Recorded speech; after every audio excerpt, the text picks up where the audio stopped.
આજ તો વરસાદ કરી નાખી મારે અરે ભારે મસ્કરી. સુરત દાદા ચડો મને તો અત્યારે હું ઉઠી જતો વાગી જતો હવાના 8. હવારમાં ઉઠીને બ્રશ કર્યા પહેલા તો હું આવી જાઉં મારી વાડી માટો મારવા. મારી જેમ ગામડામાં રહેતો એને ખબર હોય કે હવામાં વાડીમાં નજારો કેવો હોય. પછી તો હાથમાં લીધું બરસ ને પેલા કામની કરી નાખી શુભ શરૂઆત. હવારમાં બીજું કોઈ કામ ના વાત કઈ નહીં, પણ આ ભાઈને રમાણું કામ તો આપણે માથેલું જ હોય. વાહ ક્યાં મુસ્કરાહટ હે. ઘરની અંદર તો કંટાળો એટલે હું બધી જો નીકળી જાય બહાર અને કરી નાખ્યા કડીક ભજન. શું કરું શ્યામ બહુ પેશન ની મળી.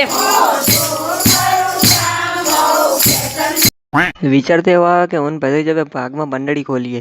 બેઠે બેઠે આવતો તો કંટાળો ને આ છોકરા રમતા હતા કંઈક રમત એટલે હું ભત્રીજો આવતો રે એમને જોવાનો પ્રોગ્રામ ડન ને હવે આવી જશે કામ. પાણી આવી ગયું એટલે આપણે કરવી પડશે નળી લાંબી. કરી નાખી નળી લાવીને ભરી નાખી બધું પાણી.